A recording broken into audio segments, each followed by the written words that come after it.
Welcome to this special edition podcast, Forward Focus, the Future of SES. Today we're going to be diving into people, innovation and partnerships, driving one of the most transformational periods in SES's history. We've had the opportunity to sit down with the exceptional people who are shaping SES's future, from those reimagining satellite technology and multi-orbit constellations to those championing an inclusive and ambitious company culture. This isn't business as usual. It's the story of a company redefining what's possible in space, connectivity and beyond. Across this series, we're going to be talking to the most amazing SES leaders and partners, including Carmel, Alberto, Laura, Mikkel, Clara and Neil, co-founder of K2 Space. Together, they're going to share how SES is combining world-class innovation with a people-first mindset to shape the next generation of satellite communications as we know it, including how they're going to evolve their supply chain to meet agility and flexibility demand by the new space and the scale for their future of the MEO networks. So wherever you're tuning in from, settle in and join us as we look forward to the future of SES. Up next, we're joined by Alberto Patrizi, MEOsphere Technical Program Manager, who's recently joined SES. Alberto brings a wealth of experience across space, traditional space era programs.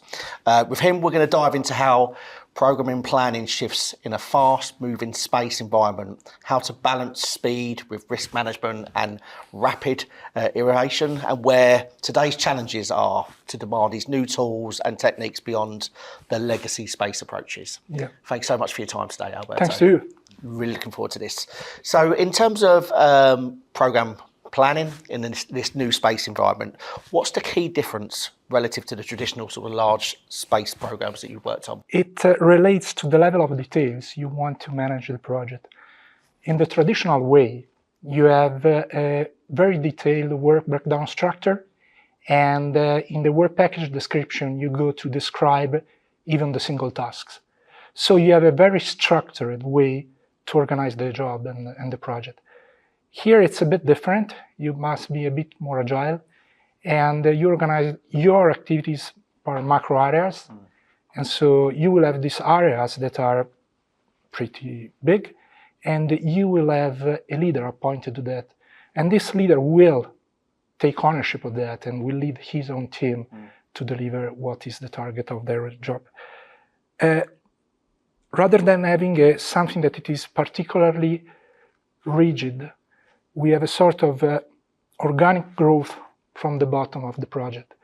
And I really think that with the fact that you always share what is the goal, what is the requirements, what is the need of the project, but you need and you empower the people so much, you share the needs and you empower the people so much that the team feel protagonists rather just an actor of this project. And they feel much more engaged. And this is a very, very good thing. And it is not at all related to the size or how challenging is the project. It's not. You can do it on a small one or on a big one. It's a matter of mindset and the way you want to approach the project. Yeah, fascinating. And to that end, how do you mitigate risks when moving quickly, failing fast? Risk and opportunities management is the most challenging part of every project, and sometimes drives us crazy. But the thing is, when you are in a so agile environment, the best way to do it is to tackle it every day. So you must ask to your team to collaborate with you in identifying and, of course, thinking out of the box in the way to find the mitigation action and solution. But this is a day-by-day process. And it's something that has to be done by everyone.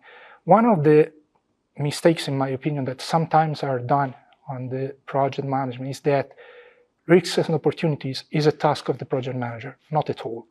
This is a single person responsibility, like quality. Okay, every person is responsible for quality, risk, and management. The real matter for a project manager is collect everything, have a global vision, and support the team in order to challenge them to see if there is any hidden opportunity or risk, and support them anytime that you need to tackle it. This is the added value, one of the added value of the project manager. Just after that, it comes the outcome. So you have a risk, you manage it, but what happens if it occurs? Okay, you have to react. You have to react immediately, because this is not the traditional way to manage the project. And this means that you must be sure that every single person has a bit of allocated time to devote to this activity. So what I would recommend is, when you plan the work of your team, leave always a little percentage every day. So every day people is aware that they may be asked to work on these topics. And the outcome is lessons learned.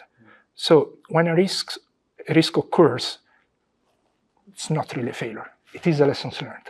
And it is important because it allows the team to grow up, but if you collect them in a database, you allow the company to grow up, which brings, of course, a good thing to the whole team, the wider team. Yeah. And are there different planning tools or techniques to use?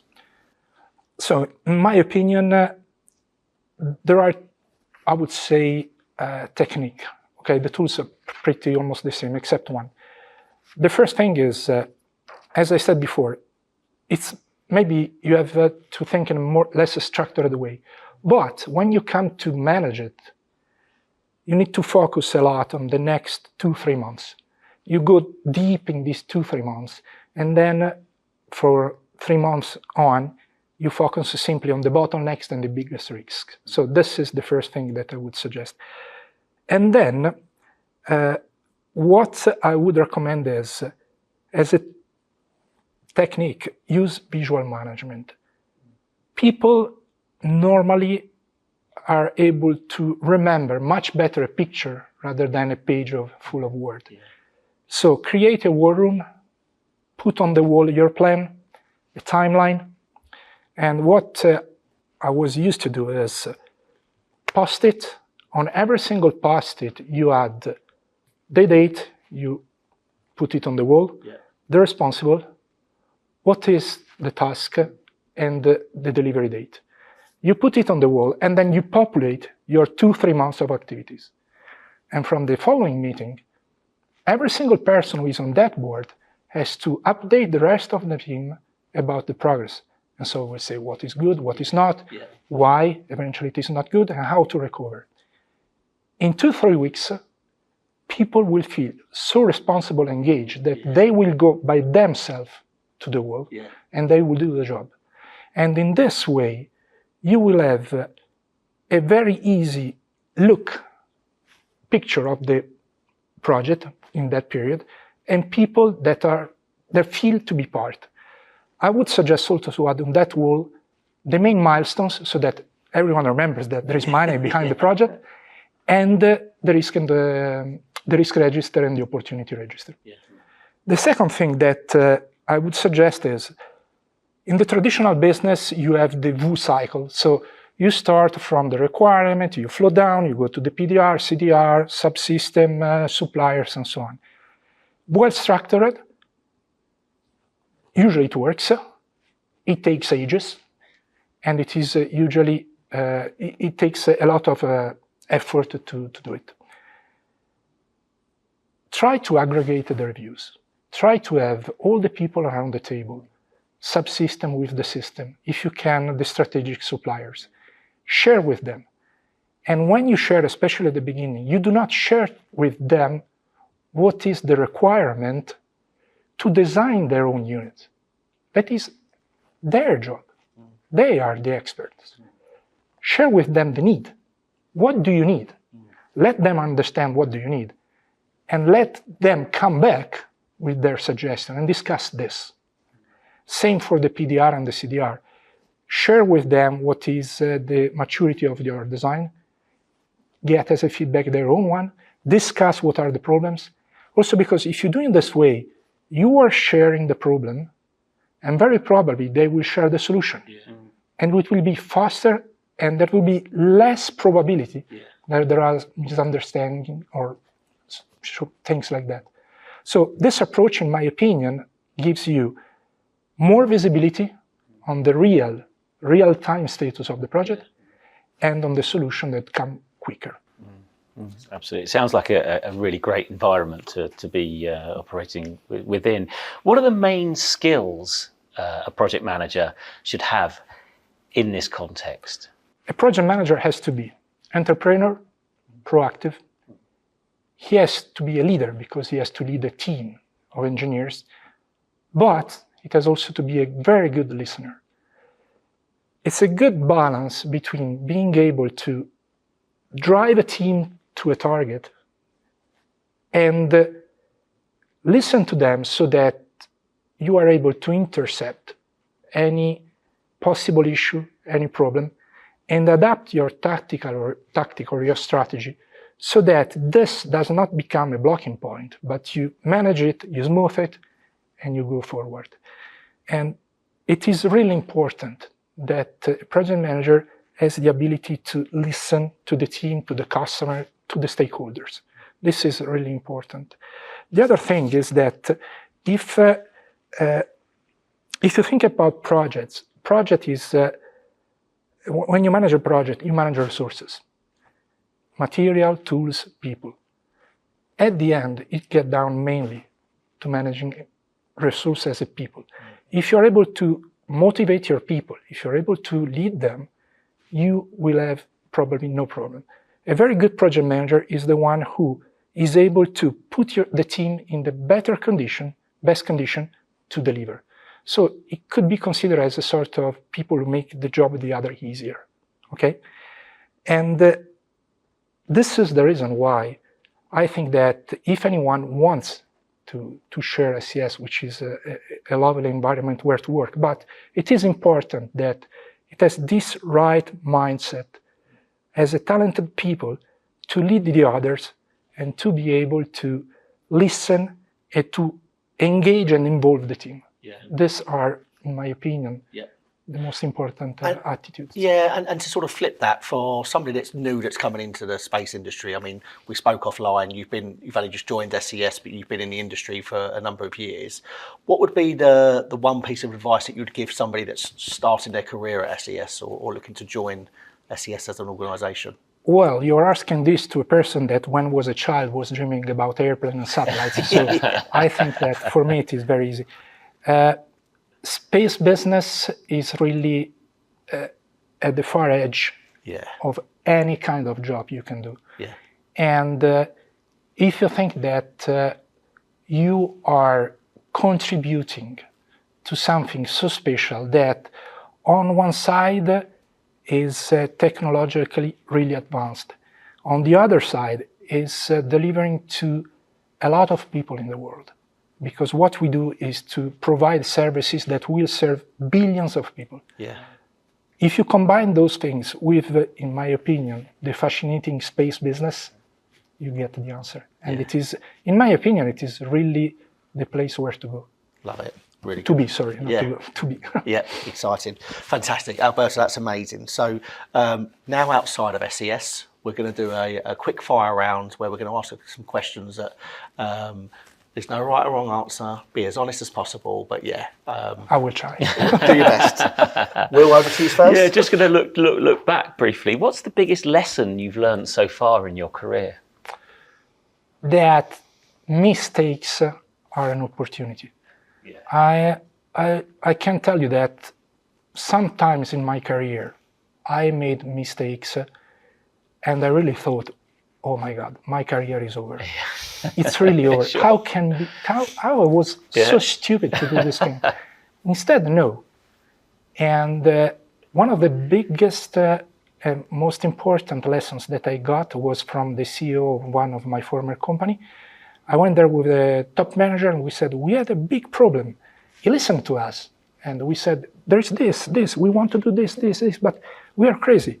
And then he said, you came here, you have a problem, you have the solution, you know what to do. Why are you here? I thought, he's right. Yeah. He is right. So also if you do a mistake, despite in that moment for you may feel like to be in a nightmare. At the end, it turns to be something that it is an opportunity. Yeah. Fantastic. Alberto, outside again of SES, where is your happy place? Where do you go to reset, or if you could go anywhere, where would that be? Well, I would say home with my family, and indeed thinking of my family, it is the safe place. And the other place is a golf course, despite I think to be one of the greatest sponsor of golf ball manufacturers. You as well? Yeah. The day I will pay less in balls rather than in green fee, I will be a good player. You need to get that torch that you can go and get golf balls and shine a torch in the Yes. evening, so then you can start collecting them. Handicap? Golf handicap? I do not want to share. +2. Good golfer. I will tell you, a few weeks ago I was at St. Andrews. I could not play on the main course, on the old course, because of my handicap. Right. Okay. You're in good company. Yeah. We'll get there one day. You're in good company. And is there something about you that not many other people know about? Well, probably a lot. The matter is what I want to share. No, the matter is... no, I think that what I would say, for example, to my sons is being a father is usually showing an example, okay? You have to do this, and you have to behave in this way, and you try to be yourself like you are describing this wonderful person. But at the end, you are full of doubts. There are doubts everywhere. And the most important thing is not to have no doubts, otherwise you're stupid. is to give the feeling to people that despite the doubts, you have an idea where to go. Yeah. And that is the good idea. Mm-hmm. So if you are able to manage this kind of, I would say, weakness, you are a good manager. That's an excellent, honest answer. Thank you. Really great. You're welcome. Alberto, that's it. I mean, I want to wish you all the best in your Thanks new a lot. career here at SES, and thank you so much for your time. Thanks to you. Thank Thanks you. to you. Real pleasure.